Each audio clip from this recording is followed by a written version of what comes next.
que esa idea que nos trasladan a veces de que el clima ha sido estable y llega el ser humano con la revolución industrial y se altera, eso nada, o sea, eso es absolutamente falso. El tiempo de estable no tiene nada, porque hemos hablado del enfriamiento de los siglos XIV y XV, pero es que no hemos llegado al XVI, es que el XVI es helador y es un siglo de enormes contrastes. Dice literalmente, gran nevada en Mallorca, grandes témpanos de hielo flotando frente al mar, en la isla de Mallorca. Que los extremos climáticos han sido una constante. Sí que es cierto que el clima, que la temperatura media se ha calentado, sí que es cierto, no son valores extremos, pero de ahí a que venga el apocalipsis, pues hombre, hay mucho que hablar de eso. Que es una pequeña edad del hielo que tuvimos, todavía más pequeña que tuvimos en el siglo XX, entre los años 40 y 70, la temperatura media del planeta tiende a enfriarse. Cantidad de noticias de prensa que hablan de vamos hacia una nueva glaciación, el clima se está enfriando, se acuña el término enfriamiento global, es decir, exactamente igual que ahora, pero con enfriamiento. ¿A quién se le acusa del causante del enfriamiento global? Evidentemente al ser humano. Hoy hemos invitado a Javier del Valle de nuevo para hablar de un periodo muy concreto que mucha gente desconoce, que es la pequeña edad de hielo, que ocurrió en buena parte del mundo, pero que sobre todo nos afectó o afectó a nuestros antepasados en Europa y también en España. Y como Javier conoce mucho más todas estas cosas, ya que es doctor en geografía y en climatología, mucho más estudiado lo de España, yo quería, para empezar, que antes de hablar de ese periodo glacial, ¿vale? Esa pequeña edad de hielo en Europa y en España, que fue desde el año 1300-1315 hasta el siglo XVIII o XVII más o menos. Cuéntanos un poquito de dónde veníamos, es decir, cómo fueron los periodos previos a esta época.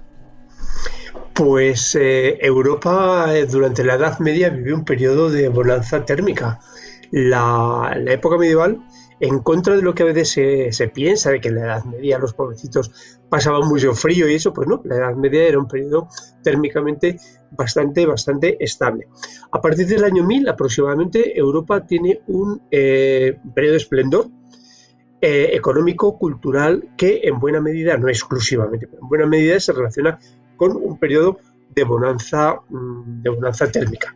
A modo de ejemplo, pues en el siglo X, un poquitín antes del año 1000, pues los noruegos, los vikingos de Noruega, Erik el Rojo y sus amigos, pues llegan a Groenlandia, parece que huyendo de la justicia, parece que Erik el Rojo no era una persona precisamente modélica, y entonces llegan a Groenlandia, se encuentran con una isla verde, a la cual denominan Groenlandia, y desarrollan allí pues unas formas de vida muy similares a las de la península escandinava.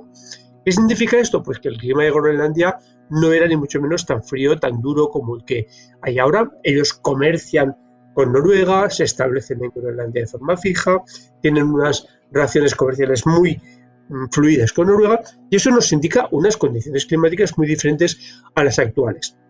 En Europa ocurre lo mismo. En los siglos X, XI y XII, pues las condiciones son muy buenas, el clima es muy adecuado, no hace excesivo frío, pues por poner un ejemplo, los vinos ingleses son muy famosos.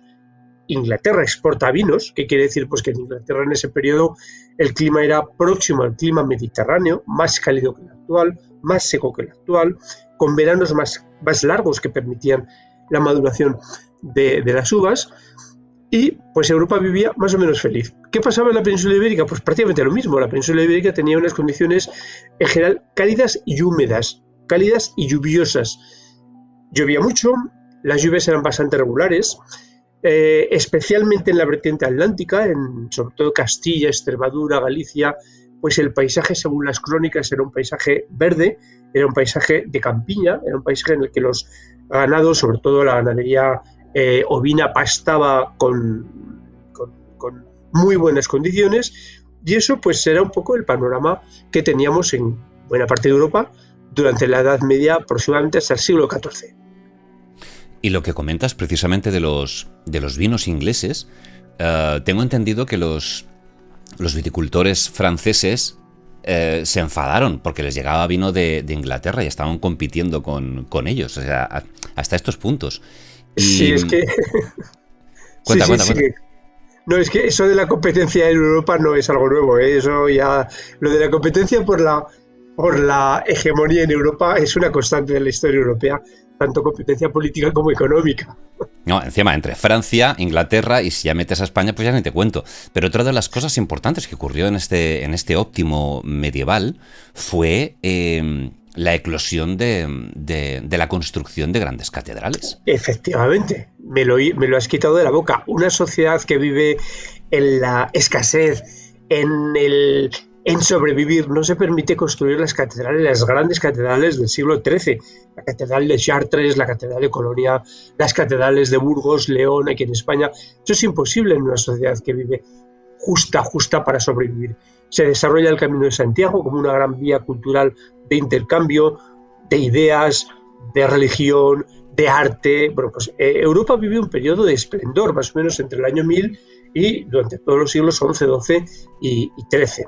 Y España participa completamente de ese periodo de esplendor. El clima es un aliado de ese periodo de buenas cosechas, de pocos extremos climáticos, porque cuando hablamos de una bonanza térmica no solamente hablamos de temperaturas medias, hablamos sobre todo de relativamente pocos extremos climáticos, porque los extremos climáticos no suelen ser buenos ni por exceso de calor ni por exceso de frío.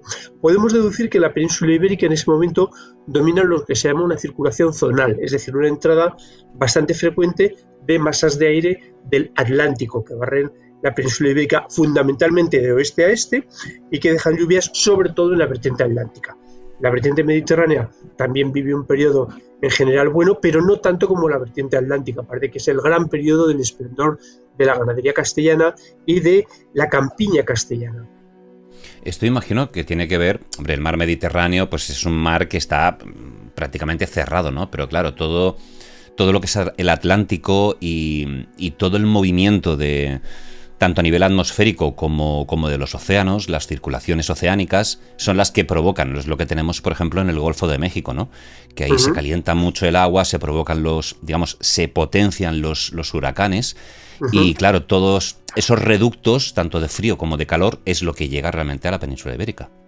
Sí, claro, porque en la atmósfera está todo relacionado, todo conectado. Entonces, lo que ocurre en el mar afecta a la atmósfera y al revés.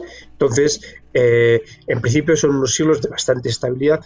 Cuando decimos de bastante estabilidad no quiero decir ni mucho menos que no hubiera periodos anómalos. Esta es una descripción general, pero sí que hay algún periodo anómalo dentro de este periodo de bonanza térmica y pluviométrica. Por ejemplo, después de las Navas de Tolosa, como sabemos, son una importantísima batalla en la historia de España de 1212, después hay un periodo muy frío y muy seco. Normalmente los periodos fríos suelen corresponder con periodos secos.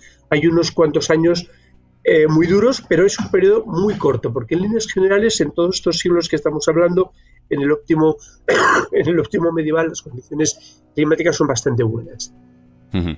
Entonces, tenemos estos 4 siglos, más o menos del año 900 hasta el principios de 1300, que tenemos esta bonanza. A partir de aquí, ¿qué es lo que ocurre?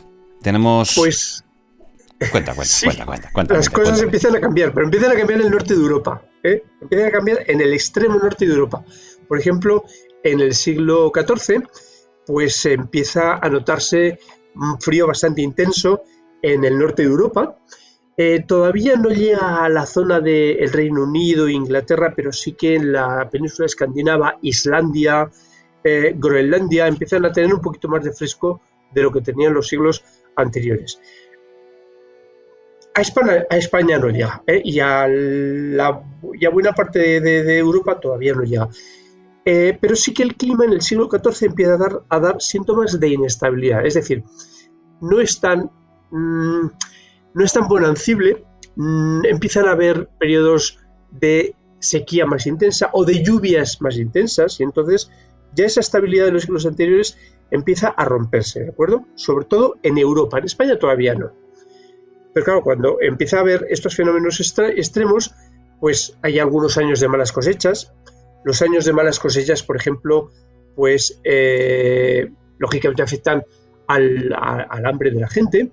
Empieza a haber pues periodos de escasez y empieza a haber algunos problemas graves. Por ejemplo, a mitad del siglo XIV, ya estamos hablando ya de mitad del siglo XIV, en Europa Central ya llega ese enfriamiento que había empezado a principios del siglo XIV en el norte de Europa, llega a Europa Central y hay incluso casos de canibalismo en alguna zona de Europa Central. Canibalismo, estamos hablando de cosas ya muy serias. ¿Por qué? Porque la gente en algunos años no tiene que comer y hay casos datados de canibalismo en algunos países de Europa Central. Estoy pensando, creo que en el imperio alemán, Suiza, creo que también hay algún caso. Lógicamente estas cosas son poco tratadas por los historiadores porque son temas duros, desagradables, pero sí que hay algún caso que nos indican condiciones extremas, aunque de momento son todavía puntuales. Esto a España no llega en el siglo XIV. Claro, es que tengo un episodio aquí apuntado, que fue el del año 1315, en Rusia, que lo que tú comentas, ¿no? Toda Escandinavia, en la cual hubo 5 años de un frío brutal y de lluvias brutales, que lo que provocaban precisamente era que todas las plantaciones, toda la agricultura, pues se desechara. Entonces ahí es donde vinieron esa parte de hambrunas, no tenían que comer. Y esto que me comentas del canibalismo, lo tenía ahí un poco, lo había escuchado, pero sobre todo la cantidad de sacrificios que hacían familias de sus hijos, incluso ofreciéndolos como, es decir, sacrificio, pero a la vez no solamente a los dioses, sino también para que la poca comida que tuvieran fuera para menos hijos. Entonces descartar a los más pequeñitos, a los más débiles, como se hace prácticamente en la naturaleza. Sí, esto indica unas condiciones muy duras. Esto que estás comentando de Rusia, pues probablemente corresponderían con inviernos muy duros, algo pues que está relacionado con lo que estamos hablando, y con veranos muy lluviosos, porque los veranos muy lluviosos no son buenos para la agricultura, porque impiden que se produzca la maduración de muchos frutos. Y de hecho, pues luego hablaremos del concepto de putrefacción verde que se produce en Europa y en España incluso, que es precisamente como consecuencia de exceso de lluvias de verano. Tengo otra cosa que, bueno, esto ya es el siglo XV, que si quieres entramos más tarde, si no lo comento ahora. Y fue algo que hizo el Papa Inocencio VIII, que a mí me ha dejado a cuadros, en el año 1484, que sacó un decreto en el que culpaba a las brujas del mal tiempo, de que estaban invocando a las lluvias, a las tormentas, y que precisamente por eso no había... Pues no me extraña en absoluto lo que me estás diciendo, porque en muchos lugares de Europa, sobre todo Europa Central, la Europa mediterránea no tanto, pero en Europa Central hay tremendas persecuciones de brujas en el siglo XIV a las que se les achaca el mal tiempo. Esto llega hasta el Vaticano, llega hasta el papado y el resultado es lo que nos estás comentando, pero parte de una creencia popular muy arraigada, cada vez más generalizada en muchas zonas de Europa, sobre todo de Europa Central, en el Imperio muy especialmente, que achaca a la brujería este mal tiempo. Daros cuenta, tenemos que recordar que partimos de unos siglos muy buenos. Los siglos XI, XII, XIII son muy buenos climáticamente y esos desajustes, esas irregularidades que estamos hablando en el siglo XV, en el acervo popular, en la sabiduría popular, no tienen explicación. Entonces, ¿cómo se explica? Pues mediante la intervención, la intercesión de el mal, de la maldad de las brujas, de los pactos con el diablo, etcétera, etcétera, que son los que rompen esa bonanza climática de los siglos anteriores en las creencias populares. Imagínate. Cuéntanos algunas cosas que... Es decir, porque a España lo que es el frío que realmente nos comenzó a afectar fue el siglo XV, por lo que comentas. XVI más bien. 16 más bien. Sí, en el siglo XV en Europa es muy variable. Hay fuertes olas de frío en el siglo XV, estamos hablando todavía. Hay fuertes olas de frío. Pues, por ejemplo, empiezan a congelarse los ríos en muchas zonas de Europa Central. En España empieza a haber olas de frío puntuales, todavía no estamos hablando de grandes fríos constantes, pero sí que, por ejemplo, pues se ha apuntado cómo el río Ebro se congela en Tortosa, por primera vez constatada en 1469 y se vuelve a congelar en 1487. Entonces, fijaros que ya estamos hablando de la segunda mitad del siglo XV, en la cual empiezan a haber fríos importantes, porque para que se congele el río Ebro en Tortosa, en el Mediterráneo, en la desembocadura, no estamos hablando del Ebro en Logroño ni en Reynosa ni en Zaragoza, sino en la desembocadura a nivel del mar, pues el frío tenía que ser muy intenso. Pero ya estamos hablando de finales del siglo y estamos hablando de periodos fríos intensos pero puntuales. Vale. Claro, esto me comentas siglo XV. Sí, finales del XV. Claro, en el resto de Europa imagino que todo esto estaba más agravado todavía. Si en España Sí. todavía, con un clima tal, pero ¿qué más efectos? Yo tengo algunos aquí apuntados. ¿Qué más cosas pudieron haber ocurrido en Europa? Por ejemplo, es lo que hemos hablado antes de empezar, el tema de la peste negra, que Sí. llegó en el año 1347, por ahí 48. aprox, ¿vale? Sí, más o menos se extiende en el 47-48 y la peste negra se encuentra con una Europa que había sufrido unos años de malas cosechas, que había sufrido unos años de probablemente, no está muy claro, pero probablemente putrefacción verde por lluvias en verano. Cuando hay malas cosechas la gente está desnutrida y cuando la gente está desnutrida pues las enfermedades encuentran un campo abonado. ¿Cuál es el resultado? Pues hubo regiones de Europa que perdieron la mitad de la población. Fijaros lo que supone perder la mitad de la población. El imperio, zonas del imperio, por ejemplo, zonas del norte de Italia, los Balcanes, la peste vino del este y de Turquía, pues hay zonas que pierden la mitad de la población, que es una barbaridad. Aquí en España afectó algo menos, afectó sobre todo a la Corona de Aragón, la región sobre todo el Reino de Valencia, Baleares, alguna zona de Cataluña perdió, se calcula, una tercera parte de la población aproximadamente. Castilla quedó un poquito más al margen, llegó la peste, pero no hubo unas pérdidas tan exageradas, tan extremas, porque quedó un poquito más al margen de estos efectos, pero en Europa fue una verdadera catástrofe. Ahora hemos sufrido el COVID y nada que ver con el COVID, estamos hablando de la mitad de la población muerta, o sea, se desarrolla una cultura de la muerte, una cultura de incluso de las danzas de la muerte, etcétera, porque la situación fue tremenda. No estoy diciendo, por supuesto, que la peste negra se produce por cuestiones climáticas, pero sí que el clima afecta negativamente a las cosechas, eso afecta negativamente a la salud general de la población y la peste cuando llega se encuentra con una población debilitada. Claro, aquí lo que nos encontramos, no sé si estarás de acuerdo conmigo, es un poco en la psicosis general que había en aquella época. Por un lado, la llegada del frío, luego te llega la peste, luego tenemos a la iglesia que empieza a meter a mujeres y a muchos hombres también en la hoguera por brujos. Luego, claro, las propias hambrunas ya mataban a gente, el frío mataba a gente. Luego había un montón de enfermedades que eran derivadas de la malnutrición y de la hambruna. Es decir, no era la gente no se moría solamente porque no tenía con qué comer, sino porque a veces comían cosas que te generaban, pues, que pillaras una bacteria o lo que sea y potepón, fuera. Entonces, fue una auténtica época de locura. Es decir, si ya... Sí. Posiblemente, no sé, me atreveré a decir que es la época más oscura que se ha vivido, por lo menos hasta el siglo XX.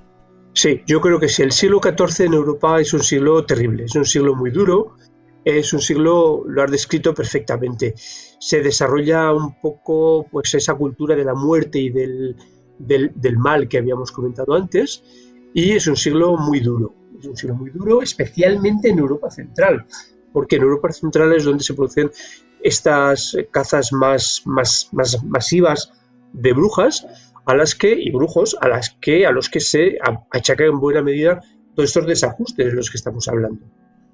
Antes de meternos con el tema de las posibles causas, porque hay cierta controversia, hay cosas que sí que están más demostradas, esas posibles causas de ese enfriamiento en el siglo XIV, XV, XVI, pero antes de meternos en las causas y en lo que puede ocurrir en un futuro, quizá no muy lejano, no sé si tienes algunos detalles más o curiosidades de aquella época, posiblemente en España.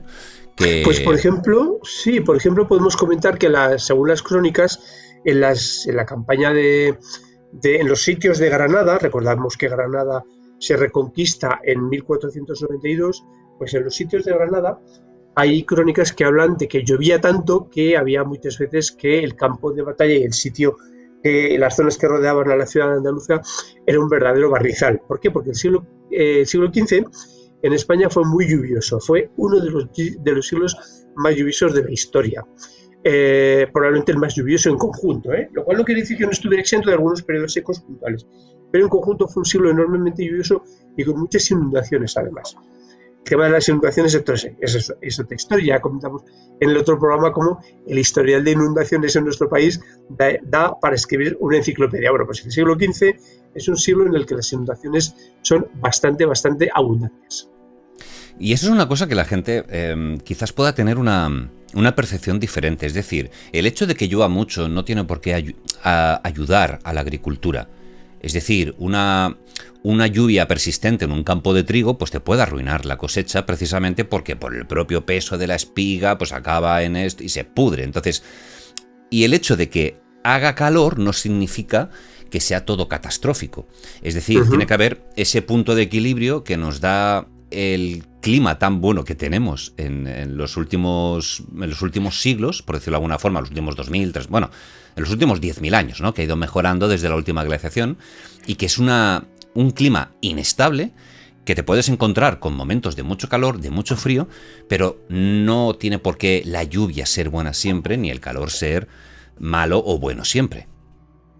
Así es, de hecho, los cultivos que tenemos, por ejemplo, en nuestra zona mediterránea, son los que tenemos porque están adaptados a las condiciones climáticas. Entonces, el cereal, por ejemplo, necesita agua sobre todo en otoño y en primavera, pero no es bueno que llueva demasiado a principios de verano.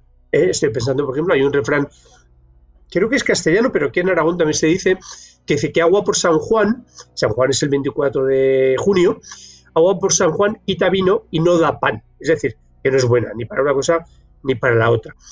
Los refranes suelen ser resúmenes de la sabiduría popular y aquí tenemos un ejemplo en el cual pues no es bueno que llueva en esa época, no es bueno porque el trigo ya está muy adelantado, no es conveniente que llueva, es mucho mejor que llueva pues en marzo, abril, principios de mayo incluso, y ya pues tampoco es bueno para la vida. Entonces, cada cultivo necesita unas condiciones que son las que son. Entonces, pues ¿por qué tenemos en el clima mediterráneo fundamentalmente la trilogía mediterránea, que es vid, olivo y cereal? Pues porque se adaptan a esas condiciones.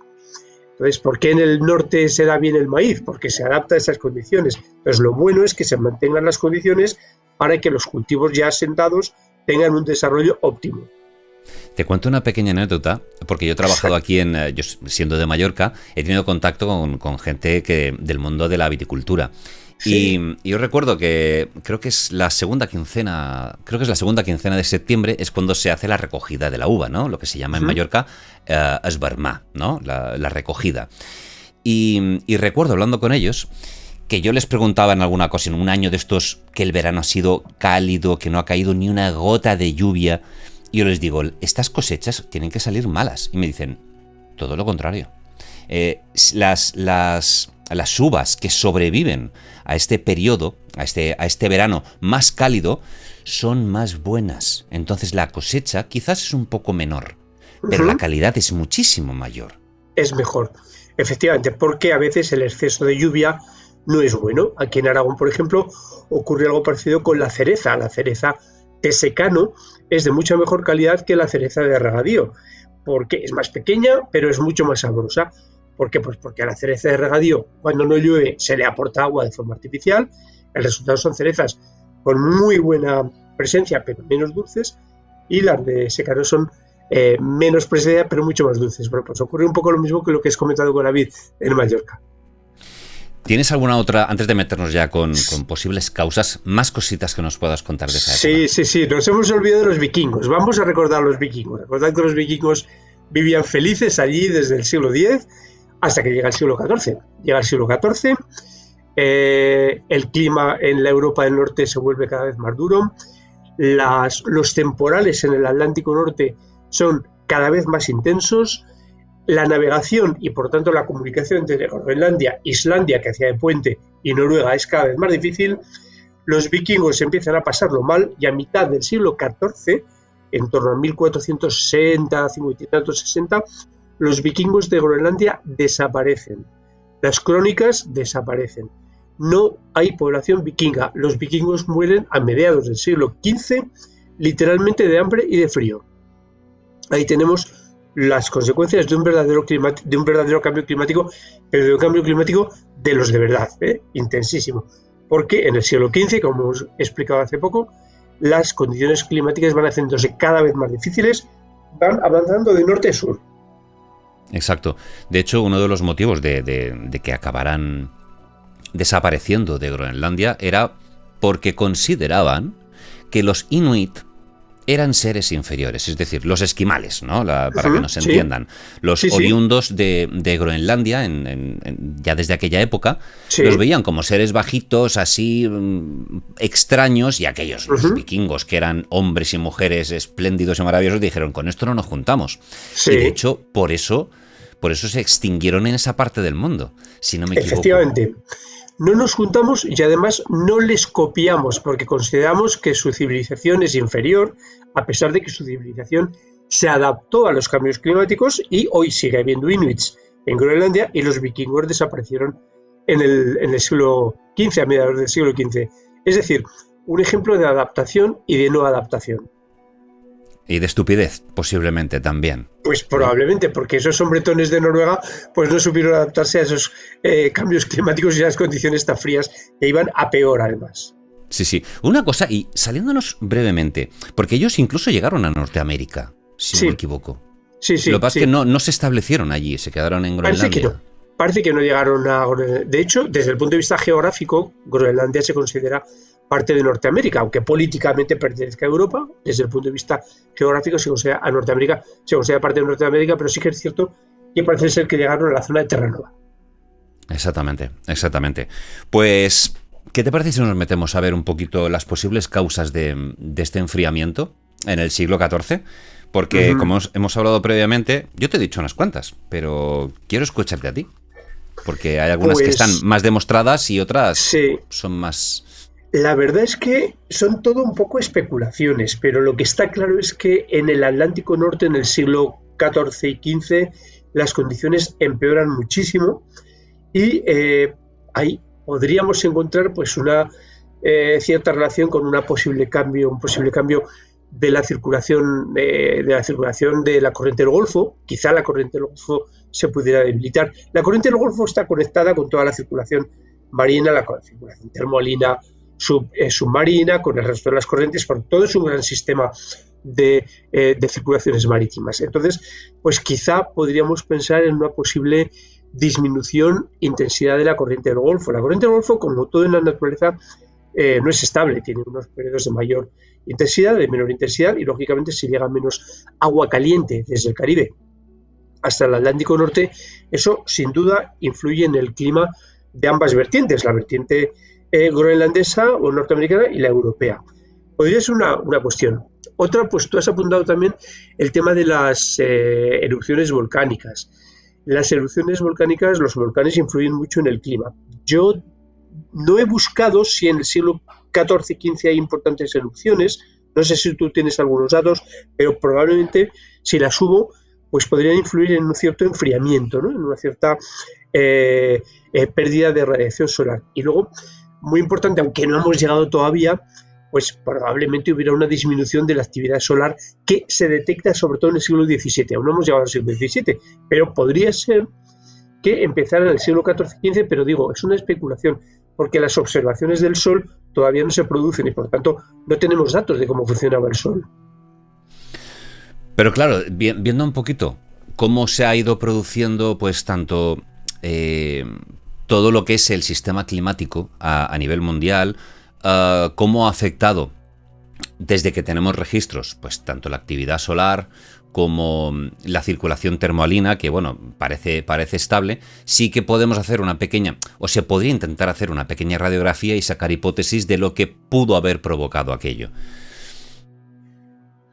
Sí, y quizá pueda ser una combinación de varios factores. Todo esto que estamos comentando podría ser una combinación de varios factores,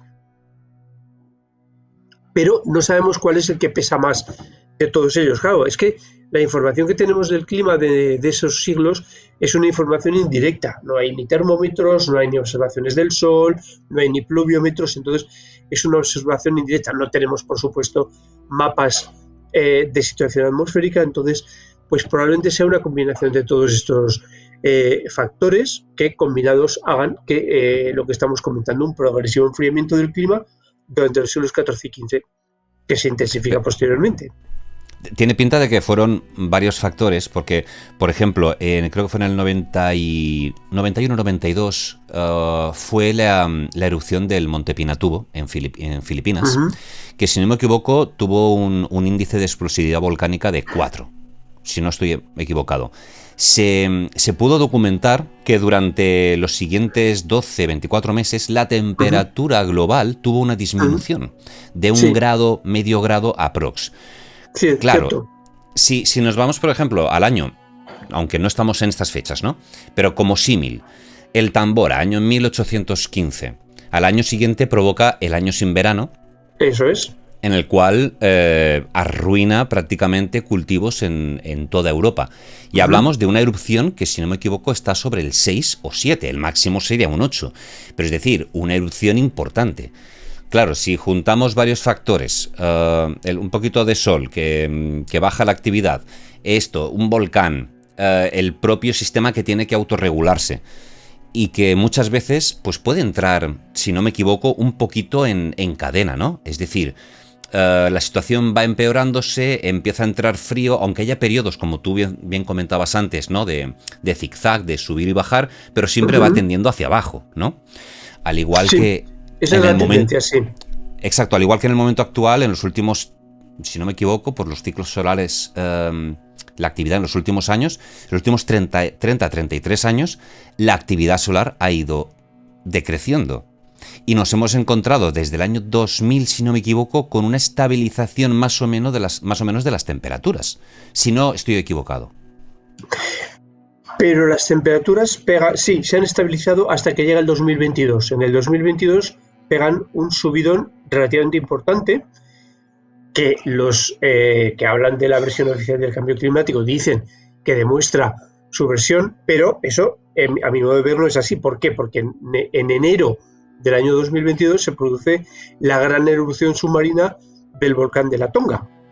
Y esa erupción submarina genera una enorme evaporación de agua, porque es submarina y la lava sale a 1000 y pico grados y lógicamente provoca una enorme evaporación intensísima, aumenta mucho la presencia de vapor de agua en la atmósfera, y el vapor de agua es un gas de efecto invernadero.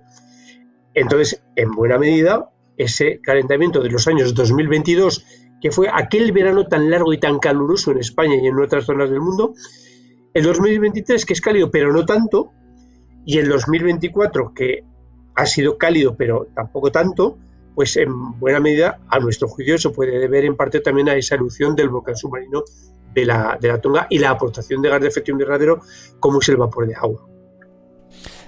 Hablando un poquito de estas posibles causas que tendríamos la actividad solar, la circulación oceánica, la termalina y la propia actividad volcánica. ¿Habría algún posible otro factor que pudiera modificar o ayudar, sumando a estos factores, que se produzcan estos cambios? Pues la circulación geoatmosférica, pero la circulación geoatmosférica depende de todo esto también, pero también tiene un cierto componente de aleatoriedad, ¿no? Si domina una circulación este-oeste, oeste-este, mejor dicho, que era lo que parece que ocurría en la Edad Media, pues eso significa temperaturas suaves, lluvias abundantes, sobre todo en la vertiente atlántica, falta de extremos climáticos, porque las masas de aire que vienen del Atlántico son templadas, no son ni muy frías ni muy cálidas. Y entonces, bueno, pues esas condiciones son las que dominaban en la Edad Media.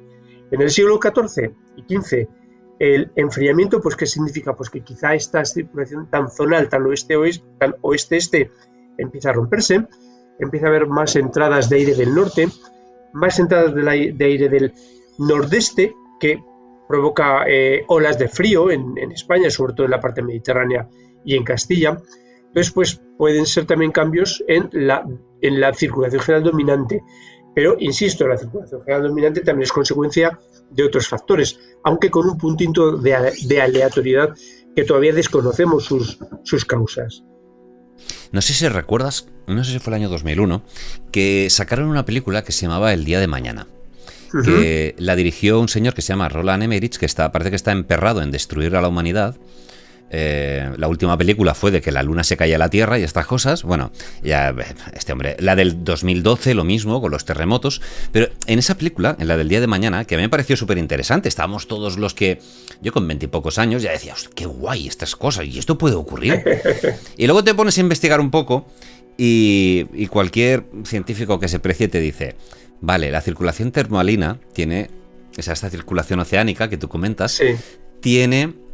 Es decir, si se funde mucho hielo de Groenlandia, que es lo que se comenta que podía haber provocado esta pequeña época glacial a partir del siglo XIV, que gracias al óptimo medieval, mucho hielo se había derretido de Groenlandia y por la zona, incluso del casquete polar ártico, y que había alimentado de agua fría y dulce al norte del Atlántico, lo que había provocado, pues, un frenazo, pero esto no ocurre en cuestión de semanas como pasa en la película, pasa al cabo de siglos, ¿no? Claro, es decir, progresivo. No son procesos rápidos, son procesos que van poco a poco.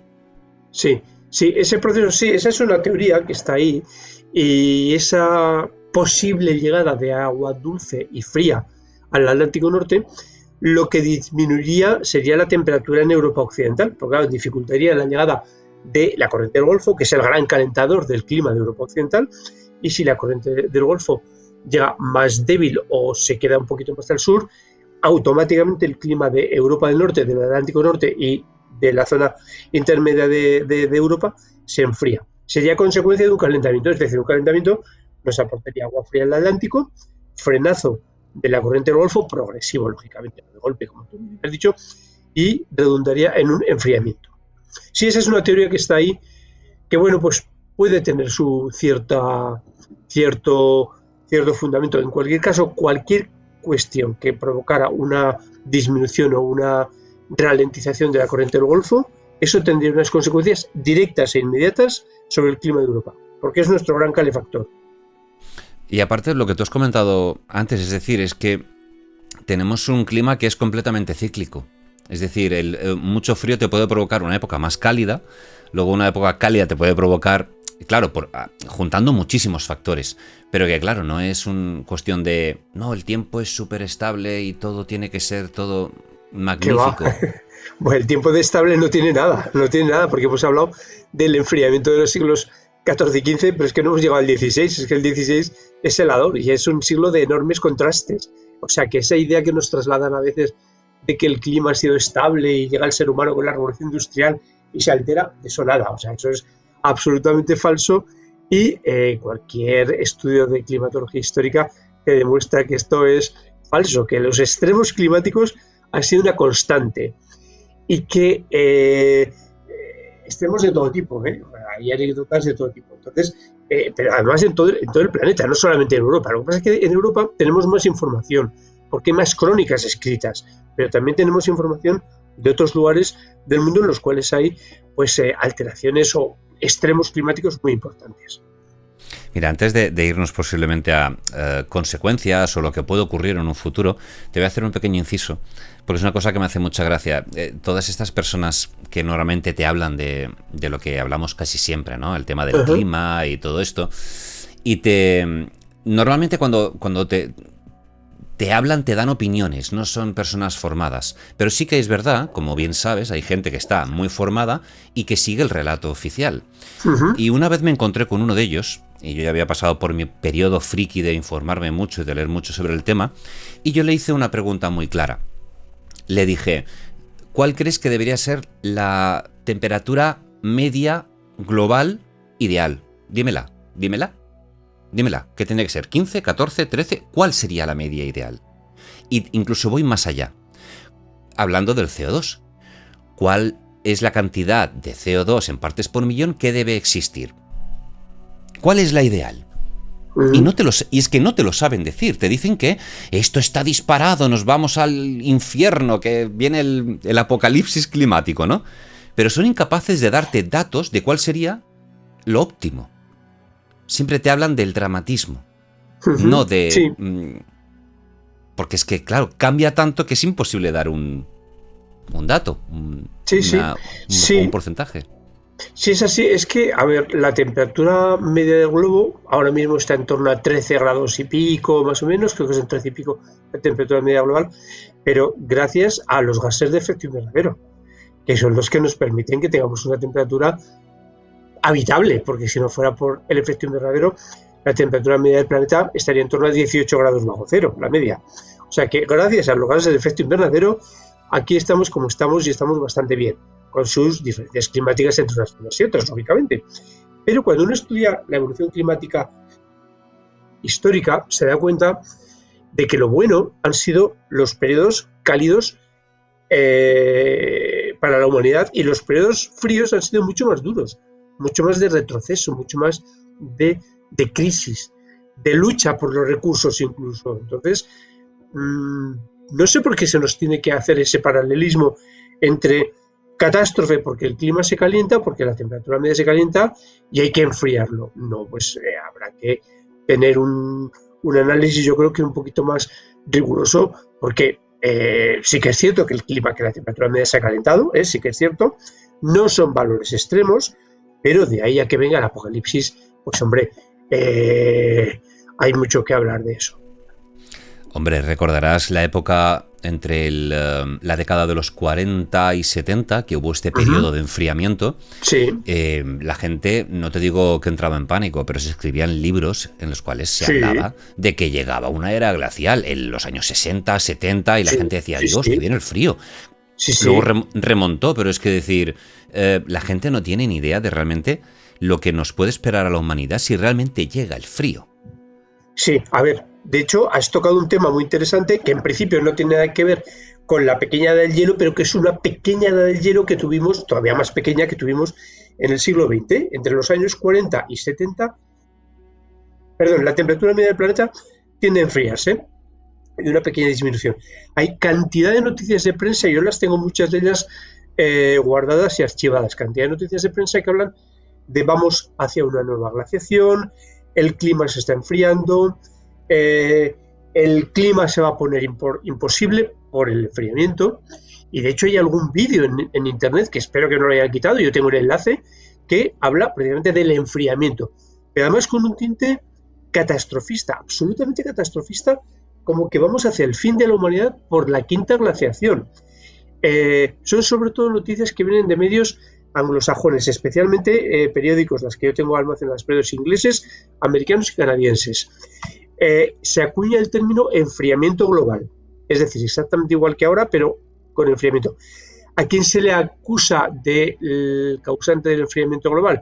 Evidentemente al ser humano, que con su contaminación, con su ensuciamiento, la contaminación está ensuciando la atmósfera, por tanto es menos transparente, llega menos radiación solar a la superficie terrestre como consecuencia de la contaminación, y el ser humano está enfriando el planeta.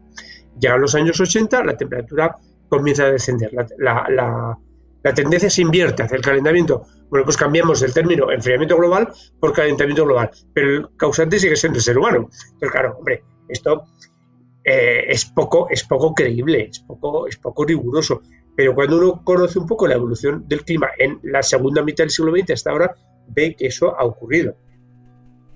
Tendremos que hablar en otro programa, porque ya lo hemos comentado, para hablar del mínimo de Maunder, el mínimo de Dalton, que ocurrió en el año 1645, incluso hasta el 1830, ¿vale? Estos dos mínimos, pero fíjate, el mínimo de Dalton fueron 40 años y lo que nos encontramos ahora, hace unas pocas décadas en el mundo, fueron 30 años de enfriamiento, 30, 40 más o menos por ahí.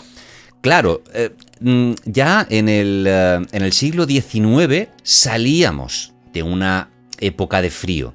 Ahora estamos en una época cálida y encontrarnos con una disminución pues tampoco es ningún drama. Pero ya para ir haciendo un poquito de recopilación, ¿qué nos puede o qué podemos esperar de una próxima época fría, teniendo en cuenta que cómo están digamos, la actividad solar actualmente? ¿Qué podemos esperar en los próximos años respecto al frío? Es decir, una glaciación como tal no, porque por los ciclos de Milankovic y todo esto todavía nos quedan miles de años. Pero a nivel de actividad solar, incluso la sorpresa de encontrarnos con una erupción catastrófica de un volcán, ¿qué podíamos...?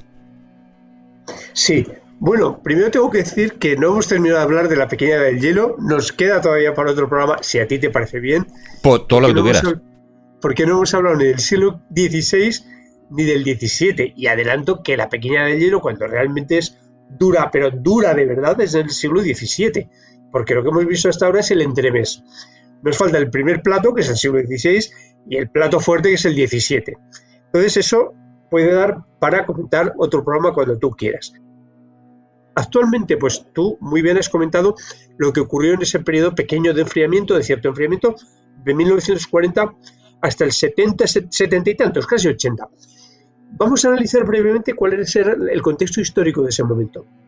Periodos de fuerte industrialización en toda Europa, en los países soviéticos y en algunos países que comenzaban a ser emergentes, periodo en el cual aumenta muchísimo el parque automovilístico, se dispara el consumo y la quema de combustibles fósiles, periodo en el cual se producen muchísimas pruebas nucleares por la Unión Soviética, Estados Unidos, Francia, el Reino Unido, que hacen sus pruebas nucleares, que aportan enormes cantidades de calor a la atmósfera, calor generado por las explosiones nucleares, algunas de una fuerza brutal, como la que explota la Unión Soviética en los años 60, creo recordar, la bomba Tsar, que fue impresionante hasta tal punto que los propios técnicos de la Unión Soviética se asustan del resultado. Entonces, en ese contexto en el cual la humanidad genera muchísimo calor con diferentes fuentes, pues va y la temperatura media del planeta disminuye. Con lo cual, claro, el relato de que el ser humano causa el calentamiento, pues hombre, se pone un poquito en tela de juicio. Por eso en aquel momento el relato era el ser humano está causando el enfriamiento, ¿vale? Entonces, ¿qué nos espera de cara al futuro? Pues la verdad es que no lo sabemos. Sí que es cierto que el Sol ahora mismo está en un periodo de máxima actividad, que más o menos parece que puede durar 1 o 2 años todavía y que luego comenzará un periodo de descenso. Según algunos científicos, pues a partir del año 2030 más o menos podría empezar un cierto periodo de enfriamiento, pero esto no dejan de ser teorías. Hay científicos, sobre todo rusos, de la escuela rusa, climatólogos rusos, que están un poquito menos influidos, por decirlo así, por esta teoría oficial del cambio climático, por este oficialismo del cambio climático que intentamos combatir o al menos moderar y compensar por otras opiniones. Y ellos dicen pues, que a partir de más o menos del 2030 la temperatura puede empezar a disminuir. Pero eso si nos fijamos en la evolución solar. Pero luego hay un elemento que es completamente aleatorio e incontrolable, que como tú has dicho son las erupciones volcánicas. La erupción volcánica de la Tonga del 2022 generó un calentamiento porque fue una erupción submarina.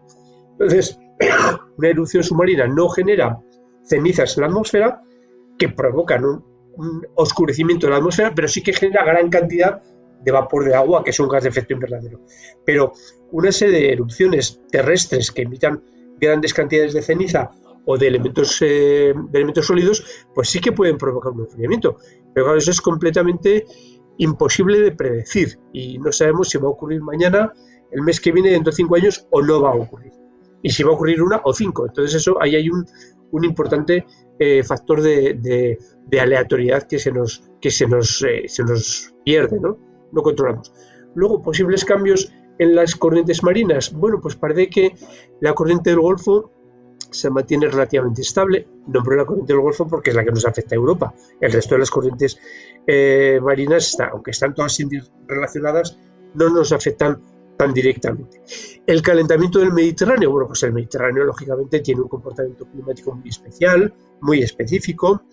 El mayor calentamiento o menor enfriamiento afecta a la zona del entorno. Pues también puede depender no solamente de lo que ocurre en verano, también depende de lo que ocurre en invierno, porque los inviernos que haya más o menos entrada de aire cálido o de aire frío, pues lógicamente influyen en su temperatura.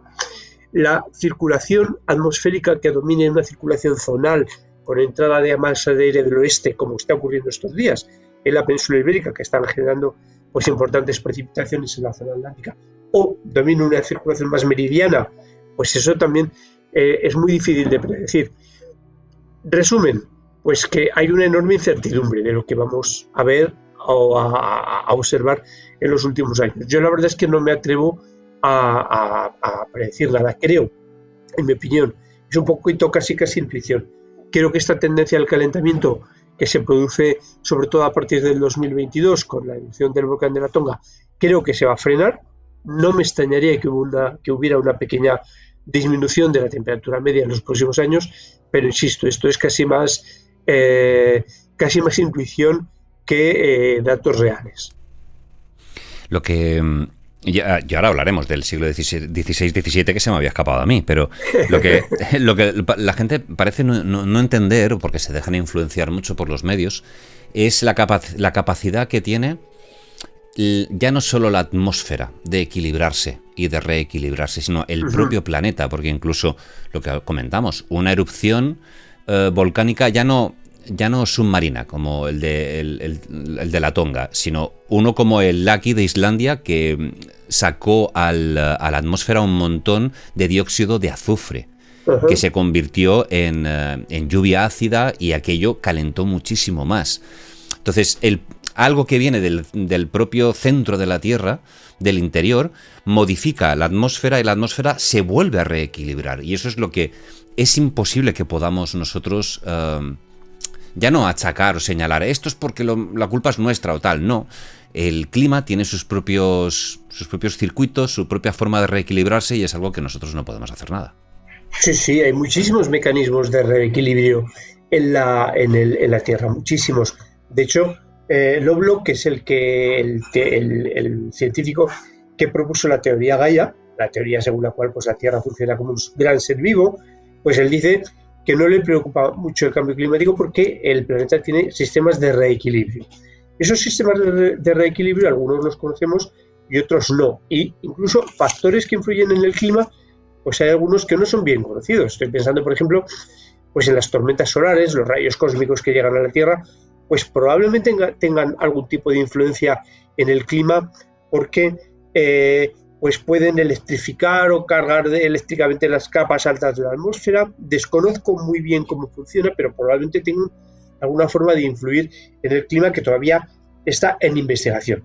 Otros sistemas de reequilibrio sí que se conocen. Por ejemplo, pues el océano es un gran sumidero de CO2. Buena parte del CO2 atmosférico se disuelve en las aguas de mares y océanos, y eso pues tiene una serie de consecuencias en la mayor o menor presencia de CO2 en las aguas de los mares. O, por ejemplo, otro sumidero muy importante de CO2 son las plantas. Todo lo que es la vegetación absorbe CO2 y sirven de sumidero. De hecho, la presencia de CO2 está demostrado, está claro, que un aumento de la presencia de CO2 atmosférico es un factor que favorece el desarrollo vegetal. Y los periodos de la historia de la Tierra, de la historia geológica, estoy hablando de hace millones de años, en los cuales la presencia de CO2 era muy abundante, muy superior a la actual, eran periodos de gran esplendor de las plantas, de gran riqueza de plantas, con grandes bosques, grandes plantas de gran tamaño, etcétera, etcétera, porque es uno de los alimentos de las plantas, el CO2. Entonces es una forma de reequilibrarse también, ¿no? Entonces todos estos fenómenos de reequilibrio, algunos, insisto, se conocen y otros no, pues hace que nos quede todavía mucho por saber, mucho por conocer del clima. Entonces yo creo que hay que ser un poco modesto a la hora de hacer esas predicciones de lo que va a ocurrir, porque hay tantos factores que desconocemos, que se nos escapan, tantas variables que influyen en el clima, que no las conocemos bien, y que esas interrelaciones empezamos a vislumbrarlas, que creo que hay que ser un poquito modestos a la hora de esas aseveraciones tan tajantes de hacia dónde va a ir el clima en el futuro. Eso forma parte del ego del ser humano. Sí, yo tengo toda la razón. Que estoy completamente de acuerdo. El ser humano piensa que es capaz de muchas cosas, y es capaz de muchas cosas, pero a lo mejor no tanto como se piensa. Hablemos, si quieres, de lo que nos hemos dejado, siglo XVI y siglo XVII, que es digamos, esa parte final de la era glacial, y que es la más dura, si no me equivoco. Sí, es la más dura. Es la más dura, porque hasta ahora hemos hablado del entrante, pero el primer plato es el siglo XV. El siglo XV, ahí sí que podemos hablar de un verdadero cambio climático global. Y fíjate que hablo de global, aunque casi todas las informaciones son de Europa. El siglo XV es un siglo muy duro climáticamente, es un siglo sobre todo de extremos, es decir, muy, muy contrastado.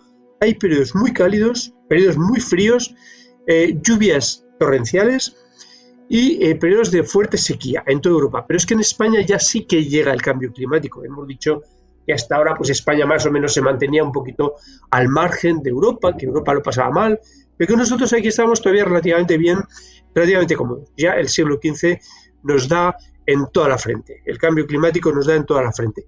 En España es un siglo en general seco, es un siglo en general frío y es un siglo con muchas sequías.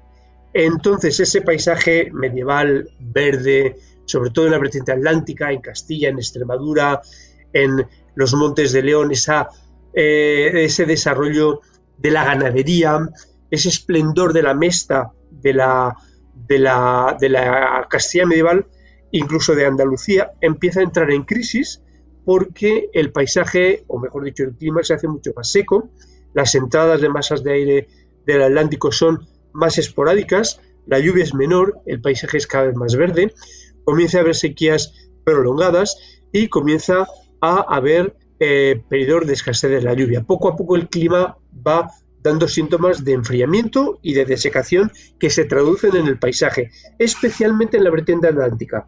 La vertiente mediterránea se mantiene relativamente bien, todavía relativamente bien. Parece que los cambios afectan sobre todo al oeste, a la parte atlántica de España. Las lluvias se vuelven mucho más irregulares, nada que ver con esas lluvias abundantes mantenidas de la Edad Media. Curiosamente, corresponde el siglo XVI con la época de oro de España, con el siglo de oro de España, pero climáticamente no nos ayuda el clima a ese periodo de esplendor de nuestro país. También es cierto que en el resto de Europa tampoco ayuda mucho, Lo que ocurre es que aquí pues ya jugamos casi en igualdad de condiciones con el resto del continente. Clima duro en el siglo XVI. ¿Y el siglo XVII podemos decir que empieza a finalizar ya o que se mantiene la dureza? No, el siglo XVII es mucho peor todavía. El siglo XVII es el siglo de extremos. Si el siglo XVI es malo, el siglo XVII ya es terrible. Tengo aquí algunos apuntes. Pues por ejemplo, el siglo XVII tiene inviernos durísimos en toda Europa, inviernos durísimos. Pero es que en España lo mismo. Por ejemplo, vamos a hablar primero de Europa, porque lo que os voy a contar de Europa es que no os lo vais a creer. Comienza a helarse, por ejemplo, de forma sistemática el Támesis. Estamos hablando del Reino Unido, una zona de clima atlántico, suave, moderado, con pocos fríos. Bueno, pues el Támesis empieza a congelarse de forma regular prácticamente todos los inviernos. Empiezan a aparecer cinturones de hielo en el Canal de la Mancha, es decir, agua del mar congelada, de forma que en algunos años se llegan a medir 40 kilómetros de mar congelado frente a las costas de Holanda, en el Mar del Norte. Estamos hablando de unas condiciones, como veis, extremas. Las crónicas cuentan, por ejemplo, que la Guerra de los 30 años, que se produce en la primera mitad del siglo XVII, en el Imperio de Man, pues hay inviernos que hay que pararla, porque hace tanto frío que ninguno de los contendientes, ninguno de los ejércitos está en condiciones de luchar, porque las condiciones son extremas. Se extiende, por ejemplo, por los cuadros de Bruegel el Viejo, en el que pinta pues, los famosos paisajes de Europa cubierta por el hielo, cubierta por la nieve, y eso en Europa. Y en España pues ocurre algo parecido, El siglo XVII en España es durísimo. Aquí sí que el siglo XVII normalmente en nuestro país se suele identificar con el periodo de decadencia. Comienza la decadencia de España, comienza la decadencia política, no cultural, porque se mantiene todavía como la gran potencia cultural de Europa, pero sí política. Entonces, por ejemplo, a finales del 16 ya empiezan a ser intensísimos los temporales en el norte de Europa, en el Atlántico, en el Mar del Norte, que luego se prolonga en el 17. Recordemos, la Armada Invencible, 1588, destruida por un enorme temporal en su circunvalación en las Islas Británicas. Estamos a finales del 16, comienzan los grandes temporales. Pero es que en el 17 en Europa, por ejemplo, en el 17 en España, por ejemplo, pues hay fuertes lluvias y fuertes sequías. En general es un siglo un poquito más lluvioso que el XVI, que fue muy frío y muy seco. Y a ver que tengo por aquí algunos apuntes sobre nuestro país, pero por ejemplo, un momentito, aquí lo tengo. Sí, en España, pues por ejemplo, comienzan a congelarse ríos en España también. Entonces, se congela, hay años en los que se congela el Tajo, otros en los que se congela el Tormes. El Ebro se congela también con bastante frecuencia en Tortosa. Para que se congele el Ebro en Tortosa, pues el frío tiene que ser intensísimo. Pero es que, por ejemplo, hay un año que lo estoy buscando, que es 1600 y pico, no lo encuentro. A ver si lo encuentro por aquí. No recuerdo el año, pero hay un año en el que, del siglo XVII en el cual se mide 3 metros de espesor del hielo en el Ebro en Tortosa. 3 metros de espesor. O sea, no estamos hablando de un dedito de hielo, no estamos hablando de una capita de hielo que pisas y se rompe. No. 3 metros de espesor de hielo en Tortosa. Ya siento que no encuentro el año, que me lo he apuntado porque es un 1600 y pico. Pero bueno, si lo encuentro, ya te lo diré. Es decir, que estamos hablando de condiciones muy, muy extremas, ¿no? El Pisuerga también se congela, pero está días y días congelado en Valladolid. La gente juega encima del río congelado. Es decir, que estamos hablando de fríos muy, muy intensos. Y, por ejemplo, algo que ya en su momento te comenté, pero que es tremendo, y es que hay una crónica, la crónica de Mundt, que habla del invierno de... Un segundo, que es que lo tengo que encontrar. Ese año sí que tengo que saberlo. En el invierno de 1623 al 24 se hiela el Turia en Valencia. Y en el invierno de 1627 hay una fuerte nevada en Madrid. Y dirás, ¿pero es lo que tiene de raro? Bueno, pero es que esa nevada se produce en mayo, en el mes de mayo. Una gran nevada en Madrid en el mes de mayo. Y lo que estaba buscando, que te va a gustar, es la crónica de Mallorca. Ay, qué pena, que no la encuentro. Por ejemplo, el 20 de abril de 1641 hiela en Sevilla. No lo sé si en ese año ya celebraban la Feria de Abril, pero si la celebraban... Se les quitó las ganas, vamos. Que abrigar bastante, se tuvieron que abrigar bastante. Pero es que esta cita te la tengo que decir, porque aquí está. El invierno de 1696 al 97, es decir, finales del siglo XVII, que es cuando más o menos llegamos al culmen, a la crisis climática más tremenda, el cronicón mayoricense de Mundt dice literalmente: gran nevada en Mallorca, grandes témpanos de hielo flotando frente al mar, en la isla de Mallorca. Eso es lo que dice literalmente el cronicón mayoricense de Mundt del invierno del 96 al 97. Lógicamente, son informaciones indirectas que tenemos de lo que ocurría.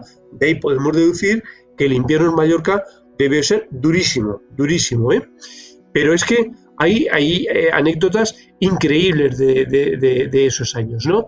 Por ejemplo, pues en el invierno del 93 al 94 es cuando se miden 3 metros de nieve en el Ebro en Tortosa. Y fijaros que hay muy poca diferencia, 93-94, 3 metros de nieve en Tortosa, de hielo, perdón, 96-97, hielo en las costas de Mallorca. Pero es que el año que se miden los 3 metros de hielo en el Ebro en Tortosa, nieva en Sevilla y nieva en Córdoba, en invierno. O sea que estamos hablando de frío de verdad, hablando de frío de verdad.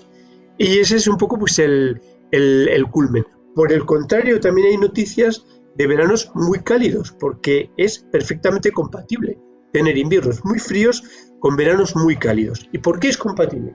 Porque parece ser que en ese siglo, sobre todo en la segunda mitad, domina una circulación no zonal, sino meridiana. Es decir, los vientos que llegan a la península llegan sobre todo del norte-sur, de forma que en invierno dominan los norte-sur o nordeste, con masas de aire que vienen de Centro Europa, de Rusia o incluso de Siberia, como ocurre en algunos años, y eso genera inviernos muy fríos que afectan sobre todo a la zona mediterránea, porque hay grandes noticias de nevadas en Cataluña, en Levante, en Murcia, en Mallorca, de grandes nevadas, y eso corresponde con situaciones del nordeste, grandes heladas en la península ibérica, en la meseta, porque esas situaciones del nordeste no generan grandes nevadas en Castilla, pero sí generan heladas muy intensas, grandes hielos que duran y persisten, y son temperaturas muy bajas, y por el contrario, en verano, esa misma circulación zonal, norte-sur o sur-norte, permite que lleguen masas de aire cálidas y secas de África, y eso explica que haya inviernos muy fríos, extremadamente fríos, y veranos muy cálidos, extremadamente cálidos, con incluso plagas de langosta. La langosta de España siempre llega de África, y llega sobre todo a Andalucía, Levante, Murcia, Baleares, algo de la comunidad de lo que es el antiguo Reino de Valencia, etc. Es decir, que hay un cambio clarísimo de circulación general atmosférica de una situación zonal dominante en la Edad Media a una circulación meridiana norte-sur en el siglo XVII que explica estos extremos climáticos. Entonces, tenemos un momento, precisamente ahí, tanto a principios como a finales del siglo XVII, en los cuales la inestabilidad es brutal, que nos lleva desde un calor casi extremo hasta un frío con nevadas también extremas. Claro, esto lo comparamos con ahora y decimos, vale, es verdad que tenemos acontecimientos meteorológicos pues que son fuertes, ¿no? Pero nada que ver, es decir, no es lo mismo una nevada en Madrid en mayo que no una Filomena en enero, vamos. Exacto, no es lo mismo, es que además las crónicas hablan de gran nevada en mayo. Entonces, claro, pues que llegue Filomena en enero y que caiga una nevada en enero, en Madrid, pues es una nevada muy grande, pues es una nevada histórica por su cantidad, pero no deja de ser una nevada en enero. Entonces, claro, cuando estamos hablando de extremos climáticos en el siglo XVII, es que son extremos de verdad, pero es que hemos hablado de extremos térmicos, pero es que en precipitaciones ocurre lo mismo. En el XVII hay grandes sequías y grandes inundaciones. Pero inundaciones, el historial de inundaciones en el siglo XVII es terrible, y el de sequías también. Entonces es un siglo de extremos en todos los puntos, ¿no?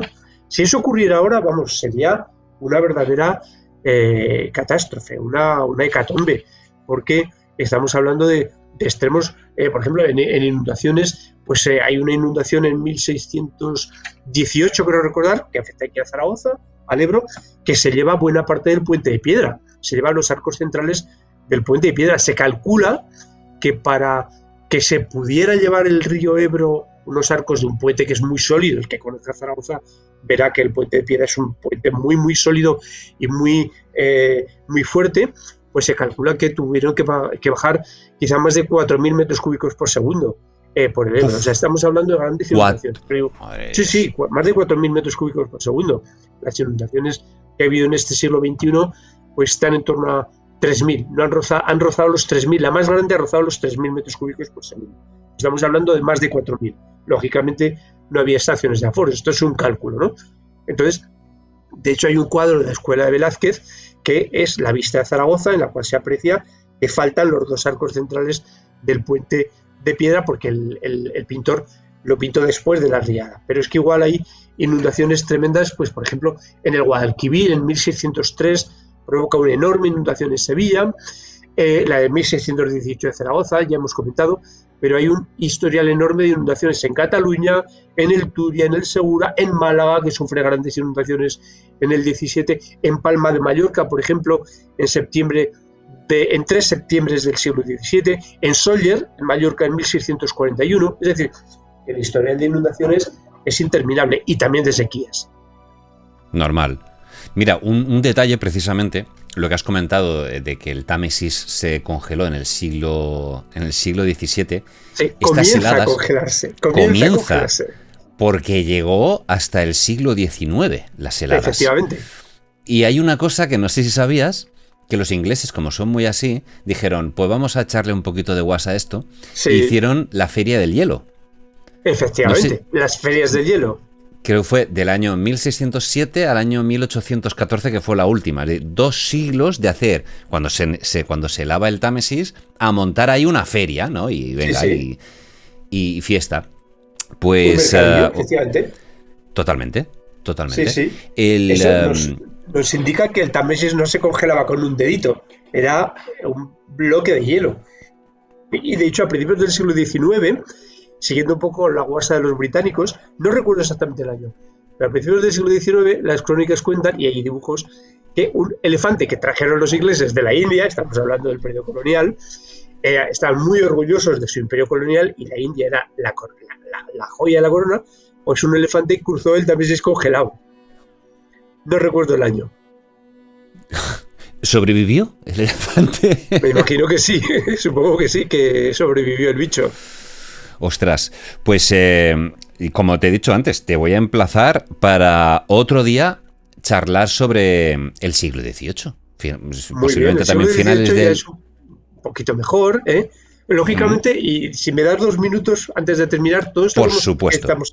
pues todo esto que estamos hablando de estos cambios climáticos afectaron muchísimo a la forma de vida en España, afectaron sobre todo a la agricultura y a la ganadería, ¿no? El enfriamiento y la aridificación del clima del siglo XV, ya hemos comentado que supone el final prácticamente de la mixta, supone la hegemonía de la agricultura sobre la ganadería, la Castilla exportadora de lana, la gran potencia exportadora de lana y de textil de la lana de Europa, que era Castilla, deja de serlo. Muchas zonas que se dedicaban a la ganadería, a los pastos, se convierten en zonas agrícolas, sobre todo de cereal, porque el cereal se adapta relativamente bien a estas condiciones. El olivo, por ejemplo, retrocede en algunas zonas del Mediterráneo, sobre todo de Levante, porque el olivo es sensible al frío. Aguanta relativamente bien las olas de frío si son cortas, pero el frío prolongado le hace daño. Los cítricos, por ejemplo, en el Levante no se desarrollan en el siglo XVII, son puntuales, se desarrollarán en el XVIII, como veremos en su momento. Una cosa curiosa, por ejemplo, la caña de azúcar es un cultivo que necesita mucho calor para generar azúcares, ¿no? Y hasta durante la Edad Media parece que hay crónicas de que se cultivaba en algunas zonas fuera de Andalucía, por ejemplo, pues en algunas zonas muy protegidas de la provincia de Salamanca, con microclimas muy particulares, como la zona de los Arribes del Duero, algunas zonas incluso del sur de Ávila, en la parte sur de Gredos, que es una zona muy cálida, en la zona de Candeleda, etcétera, es una zona muy cálida y muy lluviosa. Pues había lugares en los que el microclima de España permitía el cultivo de la caña de azúcar fuera de Andalucía. Cuando llega este periodo frío del siglo XVI-XVII, la caña de azúcar desaparece de esa zona y se refugia en las hoyas de la costa mediterránea de Andalucía, que es donde ha vivido hasta nuestros días. Las hoyas muy protegidas de las provincias de Málaga y de Granada. Entonces, hay cantidad de consecuencias de todo esto que estamos hablando, ¿no? En general, por hacer un resumen muy breve, la agricultura le gana la partida a la ganadería en el conjunto de nuestro país, sobre todo en Castilla, porque en la parte mediterránea la agricultura era ya hegemónica respecto a la ganadería, pero no en Castilla. Hay un cambio en el paisaje, por ejemplo, retroceden mucho los robledales, los hayedos también, hay una extensión de los pinos, el pino es mucho más adaptable a estas condiciones, a estas duras condiciones climáticas, es mucho más versátil ante el frío, ante el calor, ante las sequías, etcétera, y hay un retroceso de las frondosas en general y un avance del pino. Es decir, que todo esto que estamos hablando no solo tiene repercusiones en que la gente pasara más o menos frío, sino que tiene repercusiones económicas, paisajísticas, en la forma de vida, etcétera. Imagínate ahora en la época tecnológica que vivimos. Es decir, en esa época por lo menos sabían que te podías meter a lo sumo en casa, haces fuego, te calientas, pero ¿ahora qué? Ahora que no nos podemos hacer fuego en casa y con la era tecnológica que estamos viviendo puede ser terrorífico. Si vienen unas condiciones duras por las razones que sean, yo creo que la vulnerabilidad de la sociedad actual es grande, es bastante grande. Por eso que a veces el catastrofismo climático que nos venden, pues es un poco, yo creo que basado más en la vulnerabilidad de nuestra propia sociedad ante fenómenos climáticos extremos que ante la verdadera ocurrencia de fenómenos climáticos cada vez más extremos de forma constatada. Es mi opinión. Sí, sí. Pues como te he dicho, oye, te emplazo a que hablemos de otras épocas, hablando del clima, hablando de cómo afecta a la humanidad todo esto. Y lo dicho, un placer tenerte por aquí. Espero verte pronto. Pues muchas gracias. Sí, por supuesto, podemos hablar, ya que hemos dejado a los espectadores tiritando de frío con los fríos del siglo XVII. Bueno, pues ya avanzamos que luego en el XVIII las condiciones poco a poco se van recuperando. No está exento de ser. Ya hablaremos del Cerrando este bucle, ya catastrofismo en otro... hablaremos. Hablaremos del catastrofismo, no hay tiempo, no te preocupes. Javier, un abrazo, cuídate mucho. Igualmente, muchas gracias por la entrevista y ha sido un placer como siempre. Hasta luego. Adiós, hasta luego.